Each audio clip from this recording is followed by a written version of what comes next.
아주 특별한 사랑 시리즈 6번째 이야기, 내가 너를 사랑하노라, 아하브에서 헷세드의 사랑으로라는 말씀으로 함께 말씀 나누겠습니다.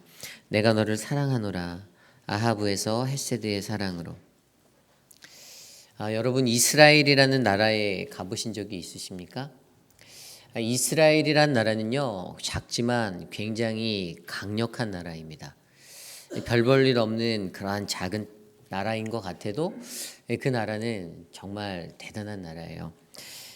대한민국의 2022년도에 국가 통계를 내어주는 국가 통계 포털 사이트가 있어요. 해마다 그 사이트에 가면 모든 통계들을 다 볼 수 있어요. 통계학적으로. 제가 거기에 들어가서 검색을 해봤어요. 국가 경쟁력이 과연 얼마나 되는가. 이스라엘이란 나라가 몇 위일까요?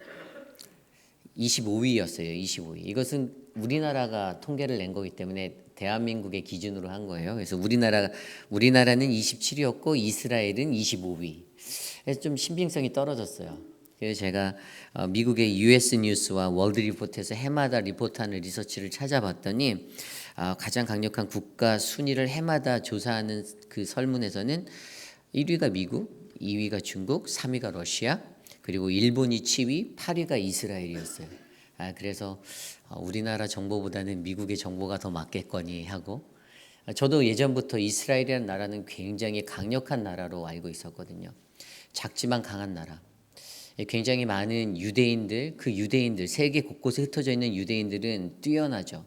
그들이 가지고 있는 지식과 기술과 그들의 머리는 사실 전 세계의 모든 사람들이 다 알아주는 머리예요. 그런데 그 나라가 이스라엘이 열방 가운데서 그렇게 좋은 큰 영향력들을 가지고 있으면서도 그러한 것들의 근원이 어디에 있을까라는 생각을 하게 되었어요.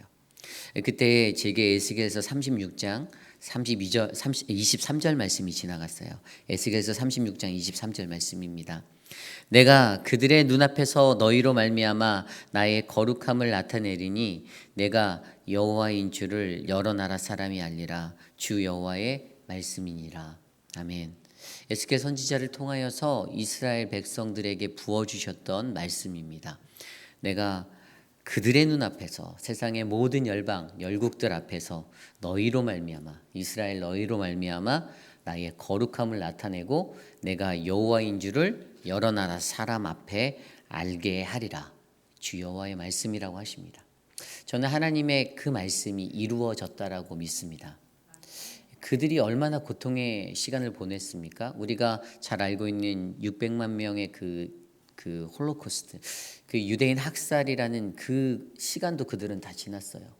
민족 말살을 하려고 했던 나치즘 하에 히틀러의 그 어긋난 생각과 욕망, 그의 욕심으로 말미암아 고통을 지났던 자리. 그리고 우리가 성경을 통해서 들여다보았던 이스라엘 민족의 역사, 족장사로부터 시작해서 그들이 나라와 민족을 이루고 그들이 하나님의 구원의 그 자리로 나아가는 그 모든 순간들을 우리가 목격하며 오늘 이 시간에 우리가 느끼는 그 한 가지 사실은 하나님이 선택한 그 하나님의 백성은 결코 멸망하지 않는다. 그리고 그 나라는 오히려 하나님이 우리의 하나님 되심을 열방 가운데 선포한다라는 사실을 우리로 하여금 알게 합니다.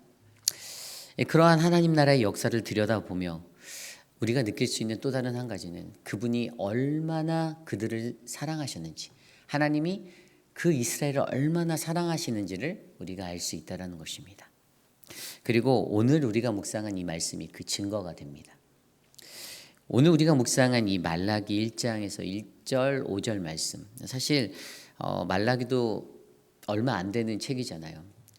구약의 가장 마지막 책 학개 말라기서 12개의 소예언지자서 중에서 가장 마지막 책, 하나님의 말씀. 그것이 쓰여졌던 때는 어떤 때입니까? 이스라엘 나라가 멸망하고 440년간의 그 암흑기, 400년 이상의 그 암흑기, 사사기라 불리는 그 시대도 지나서 완전히 암흑기를 가는 그러한 시간, 이 시간을 통해서 사사기들 다 지나고 이제 신구약 중간사라고 말하는 그 암흑기의 터널로 들어가는 그 앞에 하나님의 메시지가 마지막에 강하게 울려 퍼지고 있던 것이 바로 말라기예요. 그리고 그때는 정확히 얘기하면요, 그 정확한 배경은 이스라엘 백성들이 나라를 잃었죠. 바벨론에 의해서 멸망당하고 바벨론의 포로로 끌려가 70년간의 포로 생활을 마치고 그들이 고레스의 칙령, 페르시아 바사왕 고레스에 의해서 칙령을 받아 다시 그들의 고향으로 돌아가 살던 그 시간을 지나 그때로부터 무려 100여 년의 시간이 지난 후의 모습이 바로 오늘 이 말라기서가 기록된 배경의 시간적 배경입니다. 그러니까 BC 586년도가 고레스 칙령이 선포되었던 때였으니까 거의 뭐 BC 400년대 그 시간대를, 그래서 이 책이 기록된 때가 BC 400에서 450년 사이라고 신학자들이 유추하는 것이에요. 어찌 되었든 그러한 시대적인 배경 가운데서 오늘 이 하나님의 말씀이 말라기를 통해서 선포됩니다. 그런데 여기에서 이 말씀이 선포되는 배경들, 그 민족적인 상황들을 좀 살펴봐야 돼요. 그들의 삶이 어떠하였는가를 우리가 이해해야겠죠. 고향에 돌아가서 다시 그들이 늘 바라보던 것이 무엇이었습니까? 예루살렘 성, 그들의 도성이 무너졌던 황폐해진 그 땅을 핫게와 스가랴를 통해서 이 것들이 다시 계속 예언 사역을 통해서 무너졌던 성전을 재개하겠다 선포되어졌었고, 그렇게 제2의 성전 수룹바벨 성전이 완공되었습니다. 그런데 그렇게 완공되었음에도 불구하고 그들의 삶이 그렇게 넉넉하지 못하였어요. 그들은요 여전히 그 바사라는 제국에 세금을 내고 있었고요, 그 나라의 정치적인 지배하에서 그들이 살고 있었습니다. 그렇기 때문에 자유가 있는 듯하지만 참 자유가 없는 무언가 부족한 그러한 인생들이 그들 안에 펼쳐지고 있었어요. 게다가 그들의 삶의 형편도 그리 넉넉하지 못하였습니다. 우리가 오늘 읽지 않았지만 말라기서 3장 11절에 보면요, 만군의 여호와가 이르노라 내가 너희를 위하여 메뚜기를 금하여 너희 소지 소산을 먹어 없애지 못하게 하며 너희 밭에 포도나무 열매가 기한 전에 떨어지지 않게 하리니. 아멘. 이게 무슨 말씀인고 하니 농작물의 수확의 때의 어떤 그 황충 때문에 그 메뚜기 떼와 같은 것들로 피해가 일어나고요, 그들이 그렇게 넉넉한 삶을 살기가 어려웠습니다. 그리고 그렇게 어려운 것, 그냥 끝난 것 같은 포로기의 시간 속에서도 아까 말씀드린 대로 늘 그들에게 바사 제국에 세금을 내야 하고 경제적 빈곤이 그들을 짓누르는, 여전히 그들에게 주권 잃은 식민지 지배의 역사가 흐르는 것 같은 서름이 넘쳤던 게 바로 그들의 인생이었다는 것입니다. 그런데 거기에다 더 나가서 종교적 지도자들이 타락하기 시작했어요. 제사를 드리는 종교적 지도자들의 모습에 그들이 어떻게 해요? 그들의 삶이 타락하게 되었습니다. 하나님 앞에 온전하게 제사를 드리고 온전하게 그것들을 바치고 예배해야 되는데 제사장들이 흐리멍텅한 삶들을 살게 되었어요. 그러다 보니 성전 내에서 제대로 된 성전의 업무를 수행하지 않았습니다. 말라기서 1장 6절에 보면 내 이름을 멸시하는 제사장들아 나 만군의 여호와가 너희에게 이르기를 아들은 그 아버지를 종은 그 주인을 공경하나니 내가 아버지일진데 나를 공경함이 어디 있느냐, 내가 주인일진데 나를 두려워함이 어디 있느냐 하나 너희는 이르기를 우리가 어떻게 주의 이름을 멸시하였나이까 하는도다. 제사장들이 그러한 삶들을 살았다는 겁니다. 하나님을 두려워하지 않고 경외하지 않고 경히 여기고 주의 이름을 공경하지 아니하고 오히려 그들이 반문하기는 우리가 여태까지 잘했는데 왜 그러세요? 라는 그런 말들을 했던 게 제사장들이었어요. 거기다가 말라기서 3장 7절 9절 말씀을 보면요, 만군의 여호와가 이르노라 너희 조상들의 날로부터 너희가 나의 규례를 떠나 지키지 아니하였도다. 그런즉 내게로 돌아오라 그리하면 나도 너희에게 돌아가리라 하였더니 너희가 이르기를 우리가 어떻게 하여야 돌아가리까 하는도다. 사람이 어찌 하나님의 것을 도둑질하겠느냐, 그러나 너희는 나의 것을 도둑질하고도 말하기를 우리가 어떻게 주의 것을 도둑질하였나이까 하는도다. 이는 곧 11조와 봉헌물이라. 너희 곧 온 나라가 나의 것을 도둑질하였으므로 너희가 저주를 받았느니라. 아멘. 그들이 11조와 하나님이 주신 것들을 경히 여겼습니다. 하나님께 바치는 것에 대해서 개념이 없었어요. 하나님의 것을 갖다가 쓸 줄은 아는데 하나님께 드리는 그 기초를 무너뜨려 버렸습니다. 그리고 나서 그들이 동일하게 말하는 게 제사장들하고 똑같잖아요. 우리가 어떻게 하여야 돌아갑니까? 나는 잘하고 있는데 뭔 소리예요. 그리고 또 어떠한 일들이 있었을까요? 말라기서 2장에 보면요, 그들이 이방인과 혼혈을 하게 되고 결혼하게 되는 그러한 하나님이 말씀하신 것들을 무너뜨리는 삶을 살았습니다. 그러한 역사들이 그들 안에 계속해서 반복되어지고 있었어요. 결국에 그들은 사회적으로, 도덕적으로, 문화적으로, 종교적으로 타락과 타락의 극치를 경험하고 있었습니다. 자신들의 삶이 어렵고 힘들다라는 그것 아래 그들의 모든 영적인 것들은 바스라졌어요. 무너졌어요. 깨어졌어요. 이만큼의 영성도 하나도 남아있지 않는 그러한 인생들이 되었습니다.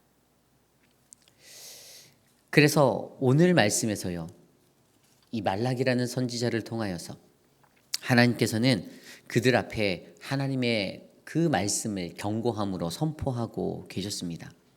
그리고 한 가지가 또 있는데 그것은 그들이 옛것에 사로잡혀 있었다는 거예요. 옛것에 어떤 것에 사로잡혀 있었을까요? 그들이 포로기로 가기 전에 분명히 하나님께서는 학개서 2장 1절부터 9절까지의 말씀을 통하여 그들의 성전이 회복될 것과 하나님의 영광이 다시 임해 그들의 영광 가운데 다시 채워질 것들을 말씀하셨는데 학개 2장 1절에서 9절이에요. 일곱째 달 곧 그 달 21일에 여호와의 말씀이 선지자 학개에게 임하니라. 제가 축약해서 읽어드릴게요. 너는 스알디엘의 아들 유다 총독 스룹바벨과 여호사닥의 아들 대제사장 여호수아와 남은 백성에게 말하여 이르라. 너희 가운데 남아있는 자 중에서 이 성전의 이전 영광을 본 자가 누구냐? 이제 이것이 너희에게 어떻게 보이느냐? 이것이 너희 눈에 보잘것 없지 아니하냐? 너희가 애굽에서 나올 때에 내가 너희와 언약한 말과 나의 영이 계속하여 너희 가운데 머물러 있나니 너희는 두려워하지 말지어다. 내가 하늘과 땅과 바다와 육지를 진동시킬 것이요 또한 모든 나라를 진동시킬 것이며 모든 나라의 보배가 이르리니 내가 이 성전의 영광이 충만하게 하리라. 은도 내 것이요 금도 내 것이니라. 만군의 여호와 말이니라. 이 성전의 나중 영광이 이전 영광보다 크리라. 만군 여호와의 말이니라. 아멘. 이 말씀을 듣고 바벨론 생활하였던 그들의 마음 가운데는 늘 이 말씀이 맴돌았어요. 우리에게 하나님의 영광이 다시 임할 거야. 폐허가 된 성전을 멀리서 바라보며 그 땅을 바라보며 우리에게 주신 그 소망의 나의 영광에 내게 가득 채워질 거야라는 그 기대가 있었는데 그런 것들이 돌아오지 않는 거예요. 계속해서 그들은 주권을 잃은 자 같고 그들에겐 자유가 없는 것 같고 그들의 삶은 피폐하고 궁핍하고 그 삶들을 살았다라는 겁니다. 그런데 그렇게 100여 년이 살았어도 그들의 삶이 개선되지가 않아요. 그들의 삶이 나아지지가 않아요. 그리고 오히려 그들의 인생의 터널은요, 암흑기, 신구약 중간사로 향해서 더 긴 터널로 빠져들고 있었습니다. 이런 걸 한마디로 말하면 어떻게 말할까요? 해도 해도 안 되는 인생이죠. 해도 해도 안 되는 인생이 그들의 인생이었어요. 여러분, 우리들의 삶 속에서도 해도 해도 안 되는 인생이 일어날 때가 있지 않습니까? 해도 해도 안 되는 인생 많습니다. 제 인생도 때로는 해도 해도 안 되는구나라고 느낄 때가 있어요. 목회할 때 그걸 가장 많이 느껴요. 해도 해도 안 되는구나. 그러나 감사한 거는 뭐 내가 하는 게 아니니까 하나님이 하시는 거니까 그러고 넘어갑니다. 그러니 그들의 삶에 그 고달픔의 삶이 이어질 때 그들 스스로에게는 기쁨과 감사가 없는 원망 그리고 하나님에 대한 의심만이 난무하게 되었습니다. 그 시대의 많은 대부분의 사람들이 하나님에 대하여 무관심하게 되거나 하나님을 원망하며 살고 있게 되었습니다. 그때 말라기 선지자가 나타나 그들의 그 어그러진 심령 가운데 오늘의 말씀을 선포하고 있는 것입니다.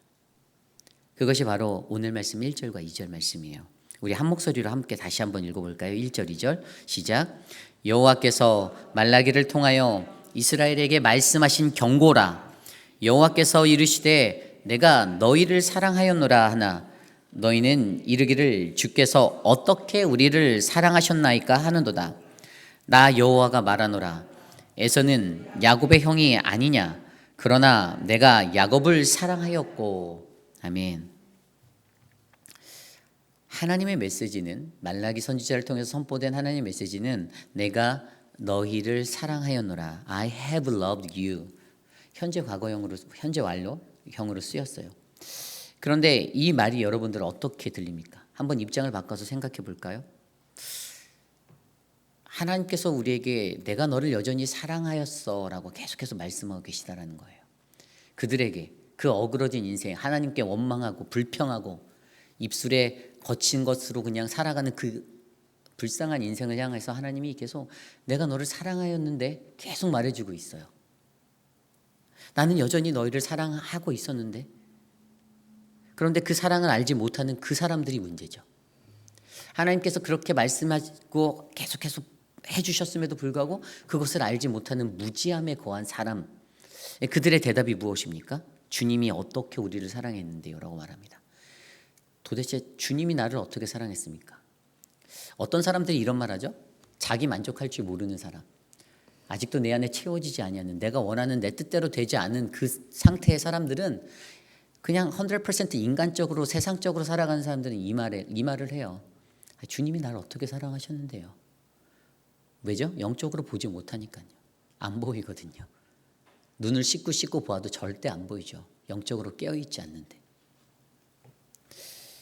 그들이 주님께 도대체 주님이 우리를 어떻게 사랑하셨습니까? 이렇게 반문하며 나갑니다.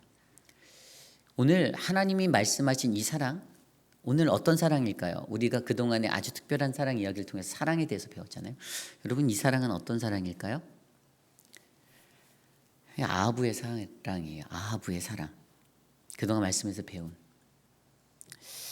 선택적인 사랑. 하나님이 선택하셔서, 그래서 하나님이 어필하고 계시는 것은, 야, 내가 너를 택하여서 너를 부르고 너를 사랑했는데 너 그거 모르니? 이겁니다. 우리가 잘 아는 요셉의 이야기, 그 형제들이 알았잖아요. 형제들도 알았어요. 아버지 야곱이 내 동생 요셉만 사랑하는구나. 그걸 아는데, 어떻게, 요셉도 알았어요. 그런데 왜 저들은 모를까요? 알면서도 모르는 척 하는 걸 수도 있어요. 자기 마음에 안 맞으니까. 내가 원하는 사랑이 아니거든요. 내가 바라는 게 아니거든요.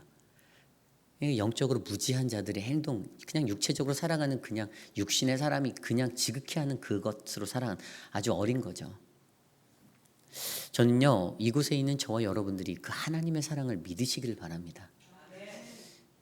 저에게 부어주시는, 여러분들에게 부어주시는 그 일생들을 돌아보십시오. 내가 이곳에 와서 어떻게 살았는지, 그동안 내가 이 페이필에 와서 내가 어떻게 삶을 살았는지. 어떤 분 정말 말로 형용할 수 없는 버라이어티한 인생을 살았겠죠. 정말 어떻게 설명할 수 없는 드라마, 영화로 만들어도 될 법한 이야기들이 저는 이 속에 담겨져 있을 거라 믿어요. 제가 다 헤아릴 수 없는 그 인생의 것들. 그런데 그 인생들 돌아보면 한번 생각해 보십시오.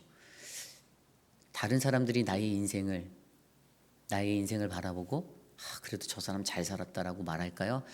아유, 쟤는 그렇지 라고 생각할까요?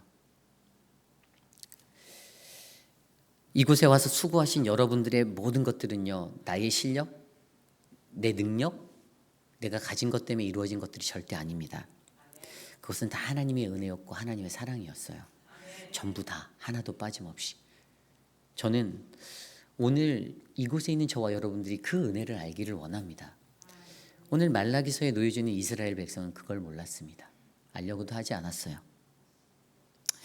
그런데 그들이 대답하는 것, 그런 그들의 마음을 가진 그런 무지한 자들에게 하나님이 대답하여 주는 게 2절 후반부부터 4절까지의 말씀이에요. 나 여호와가 말하노라. 에서는 야곱의 형이 아니냐? 그러나 내가 야곱을 사랑하였고 에서는 미워하였으며 그의 산들을 황폐하게 하였고 그의 산업을 광야의 이리들에게 넘겼느니라. 에돔은 말하기를 우리가 무너뜨림을 당하였으나 황폐된 곳을 다시 쌓으리라 하거니와 나 만군의 여호와는 이르노라. 그들은 쌓을지라도 나는 헐리라. 사람들은 그들이 일컬어 악한 지역이라 할 것이요 여호와의 영원한 진노를 받은 백성이라 할 것이며. 아멘. 무지한 자들에게 말라기를 통해 하나님이 말씀하시는 것, 에서와 그의 후손 에돔 백성은 계속해서 황폐케 될 거라는 거예요. 그들이 뭐라고요? 야, 우리가 이거 무너졌지만 다시 이 성을 쌓을 거야 라고 4절에 나오잖아요. 그들이 에돔 사람들이 말한다라고 하는 거예요. 그런데 하나님께서는 아니 그렇지 않아. 그것은 반드시 무너질 거야. 너희가 세워도 나는 파괴할 거야. 사람들은 너희의 땅을 악의 고장이라고 부를 거야. 영원히 여호와의 진노를 받은 백성이라 부를 거야라고 그들에게 말합니다. 에돔 사람들은 에서의 후예들이에요. 여기서 우리가 이제 조명해 보아야 하는 것이 바로 도대체 왜 여기서 하나님은 야곱과 에서의 이야기를 예로 들었을까요? 여러분, 하나님이 야곱을 사랑했을까요? 에서를 사랑했을까요? 말씀에 나왔잖아요. 야곱을 사랑하셨습니다. 하나님은 야곱을 사랑하셨어요. 하나님은 야곱을 선택하셨습니다. 이걸 믿으셔야 합니다. 우리가 너무나도 잘 아는 창세기 25장에 나오는 이야기, 야곱과 에서의 비교될 수 있는 그 장자권을 이제 얻게 되는 그 이야기, 그 이야기에서 여러분 어떠한 것들이 여러분들 생각나십니까? 그들이 가지고 있었던 그 두 형제, 그들의 모습을 보면 우리는 사랑을 아는 것과 하나님의 사랑을 아는 것과 하나님의 사랑을 무지한 것의 그 모습들을 발견할 수가 있습니다. 창세기 25장에 보면요, 먼저 나온 그 아들이 붉은 전신의 털옷 같아서 이름을 에서라고 지었다고 나와요. 그래서 에서의 별명이 뭐라고요? 붉은 그것을 좋아하는 에돔이라고. 나중에 27장에 가면 그 팥죽하는 그 이야기 그 속에서도 나오고요.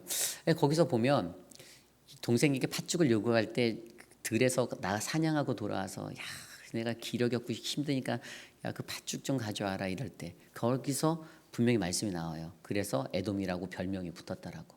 그래서 그 붉은 팥죽을 좋아하는 그 붉은 인생이 바로 에서의 이야기였습니다. 모습이에요.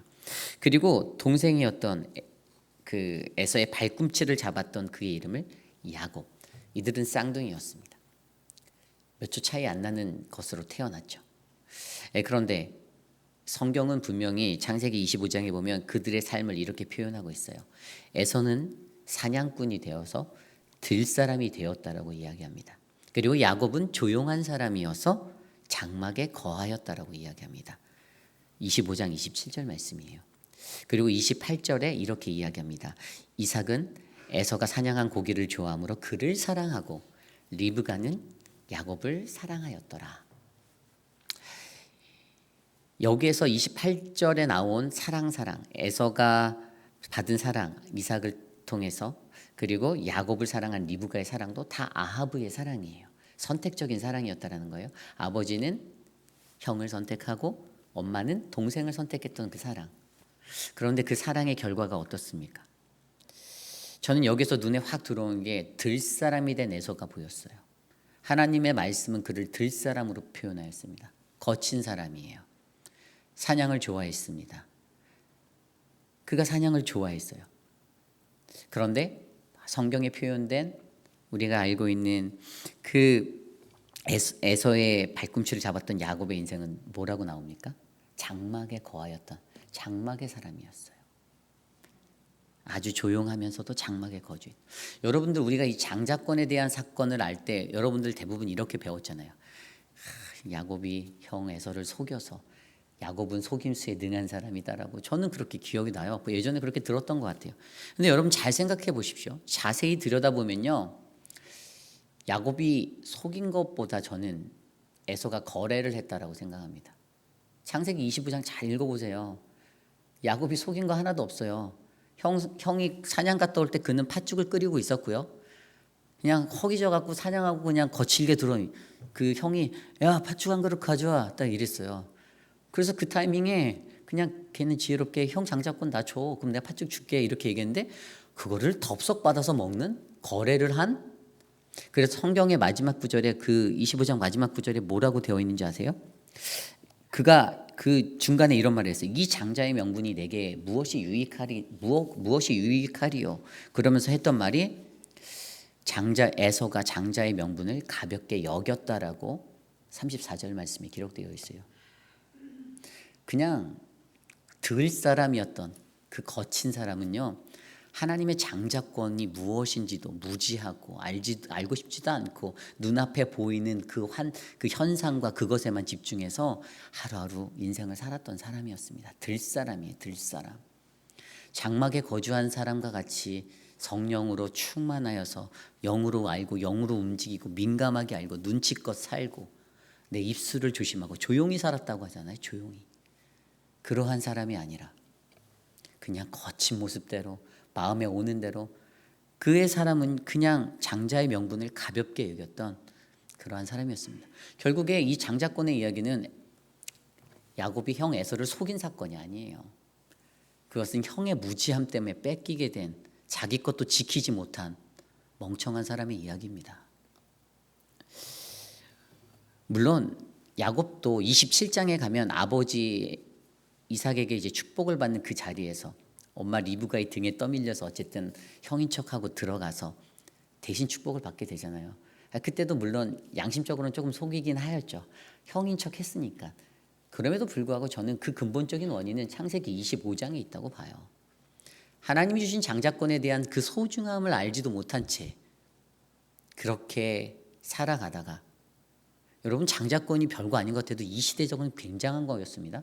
다른 사람들과 유산을 받을 때 그 사람들보다 3배인가 더 많이 받을 수 있었고요. 그 가문의 리더격의 역할 모든 것들을 할 수 있는 그 리더십이 그에게 있었어요. 우습게 볼 게 아니라 이때 이 팔레스틴 지역의 사람들에게는 장자권이라는 것은요 엄청난 축복이었습니다. 그런데 그것에 대해서 알지 못하고 무지하게 살았던 장자의 명분을 가볍게 여기며 살았던 그가 오늘 이 말씀에서 왜 이렇게 비교되어지는지를 우리에게 알게 하여 주는 거예요. 하나님의 선택은 야곱이었습니다. 하나님이 선택하셨어요. 에서를 선택하지 않았어요. 분명히 에서가 다시 일어나서 다시 그 성을 쌓는다라고 말했을 때 에돔이 그렇게 한다고 할 때 하나님은 다시 허물어뜨릴 거라 말씀하셨어요. 하나님이 이런 분이십니다. 그러므로 오늘 우리들의 인생도 돌아보았으면 좋겠습니다. 여러분의 인생은 팥죽 인생입니까? 에서 같은 그 붉은 불따의 의미로 에돔이라 불렸던 그 팥죽 인생이십니까? 들에서 사는 자 거칠게 나는 거칠어 나는 할 말 다 하고 살아 할 말 다 하고 살죠. 그러다가 하늘에서 벼락이 내려요. 네. 우리들의 인생은 그러한 들에서 거친 인생이 되지 마시기를 부탁드립니다. 하나님의 장막에서 거하는 그러한 인생이 되시기를 소망합니다. 야곱이 하나님의 축복을 얻을 수 있었던 것, 하나님의 사람으로 말라기서에 기록되면서까지 남을 수 있었던 것은요, 그가 하나님의 은혜를 바로 알았다라는 것입니다. 내가 어떻게 살아가야 하는지, 내가 어떻게 이 길을 걸어가야 하는지. 그래서 그가 느꼈던 것은 아버지에게 받은 그 아하브의 사랑. 이 땅에 사는 인간들은요, 사람의 말에 삐치잖아요. 내 마음에 안 들면, 내 말에 좋게 들리면 귀담아 들릴 때는 은혜 받았어 좋아 이러고, 뭔가 틀리면 이제 칼을 갈고 막 진짜 마음에 상처받고 섭섭하게 틈타들어서 그런 인생이 되잖아요. 내 뜻대로 안 되면 거짓과 속임으로 말장난이나 하고 들사람처럼 거칠게 그렇게 유목민족처럼 살아가고, 그러나 하나님의 장막의 사람은 하나님의 언약 안에 놓여서 그분의 하나님의 언약, 그 아하브의 사랑을 바라보고 하나님의 헷세드의 사랑으로 나갈 수 있는 그 사람이라는 사실을 기억하셔야 합니다. 저는 오늘 이곳에 모인 저와 여러분이요, 그 자리에 서기 원해요. 제가 여러분을 그렇게 만들 수는 없다는 거 저도 압니다. 그리고 사실 제 인생도 아니에요. 여러분의 인생이에요. 평가는 하나님 앞에서 여러분들이 직접 받을 거예요. 하나님 분명히 심판하시거든요. 오늘 말씀에도 보면요, 오늘 말라기서 뒤쪽으로 가면 어떠한 이야기들이 나오는지 아십니까? 말라기서 4장 4절 6절 말씀에 이렇게 나와요. 그리고 너희는 내가 호렙산에서 온 이스라엘을 위하여 내 종 모세에게 명령한 법 곧 율법과 법도를 기억하라. 보라, 여호와의 크고 두려운 날이 이르기 전에 내가 선지자 엘리야를 너희에게 보내리니 그가 아버지의 마음을 자녀에게 돌이키게 하고 자녀의 마음을 그들의 아버지에게로 돌이키게 하시리라. 돌이키지 아니하면 두렵건대 내가 와서 저주로 그 땅을 칠까 하노라 하시니라. 아멘.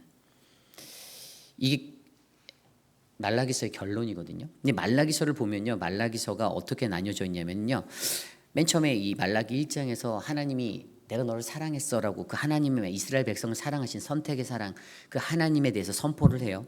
그리고 말라기 1장 6절부터 29절까지 보면 이제 제사장들을 책망하는 말들이 나와요. 아까 제가 제사장들이 어떻게 살았다라고 말했잖아요. 그리고 말라기서 2장 10절부터 17절까지는 만연한 이혼, 자폰을 책망하여 그러한 하나님의 말씀이 임합니다. 그리고 말라기 3장 1절부터 6절까지는 하나님이 심판하러 오신다라는 것을 강조해요. 그리고 말라기 3장 7절에서 12절까지는 이스라엘 백성 너희들은 조상 때부터 하나님의 법을 지키지 않았다라고 다시 한번 책망합니다. 그리고 마지막으로 말라기 3장 13절에서 4장 3절까지는 반드시 심판할 것이라는 것을 말라기서가 강조하고 있어요. 그러면서 마지막에 말라기 4장 4절에서 6절에 이 말씀을 하면서 모세의 율법을 기억하라라고 말해주고 있습니다. 하나님의 심판이 반드시 있을 것이라는 것을 강조해 주시면서 모세의 율법을 기억하라. 하나님이 주신 그 언약의 사람들, 언약의 백성, 헤세드의 사랑으로 살아가는 언약의 사람들, 그 사람들이 기억해야 하는 것은 하나님의 말씀입니다. 하나님의 율법이에요. 그리고 그것을 기억할 때 어떻게 해요?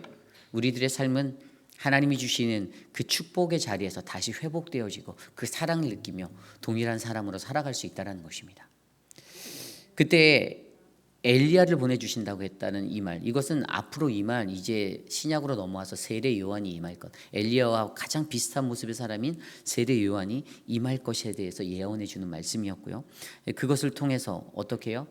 어그러진 땅에 백성들의 무너지고 어그러진 마음 가운데 하나님 앞에 거룩으로 살아가야 할 것, 회개함으로 살아가야 할 것, 불순종의 역사 가운데 순종의 역사로 살아가야 할 그 선포가 있을 것이라는 것을 암시해 준 것이에요. 이게 말라기 마지막 4장 4절 6절까지 담겨진 핵심이에요. 그것을 통해서 하나님을 떠난 이들이 전심으로 회개하고 돌아올 때 그 하나님께서 어떻게 해요? 내가 너희의 아버지가 되고 너희는 나의 자녀가 될 것이다. 그리고 나의 심판은 반드시 임한다. 반드시. 여러분, 오늘 이 말씀을 들여다보며 말라기 전체를 들여다보았는데 이 아주 특별한 사랑, 하나님은요 오늘도 저와 여러분에게 이렇게 말하세요. 내가 너를 사랑하노라. 그런데 그 음성을 들을 수 있는 사람이 몇 명일지 저는 잘 모르겠습니다. 그냥 겉으로 보여지는 인간적인 사랑의 것만, 그래 하나님이 날 사랑해라고 느끼는 사람, 하나님이 말씀하시는 아하부의 사랑을, 그분이 나를 선택하셨고 그분이 나의 삶이 되어주셨고 나를 인도하시고 나를 이끌어 가시고 나를 역사하시는 그 하나님을 믿는 사람이 과연 몇 명이나 될지는 여러분들의 손에 달려 있습니다. 그리고 그 선택적인 사랑 안에서 깨달은 자가 하나님이 보여주신 그 헤세드의 사랑, 그 인애의 사랑의 자리로 나아갈 수 있습니다. 어제 말씀에서 되었죠. 인애의 사랑을 아는 사람은요 하나님을 향한 그 사랑임을 알고 하나님을 그렇게 사랑하고 이웃을 그렇게 사랑하고 그렇게 살 수 있는 사람이에요.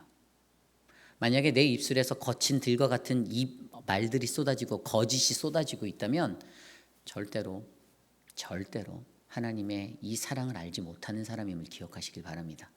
그러므로 저는 오늘 이 자리에 계신 여러분들, 앞으로 우리 회의필 한 장로교회가 걸어가는 이 길에는 하나님의 이 아주 특별한 사랑, 아하브에서 헤세드의 사랑으로 이어지는 그 하나님의 은혜가 내가 너를 사랑하노라 라고 말씀하시는 그 하나님의 말씀 안에서 울려 퍼지기를 간절히 소망합니다.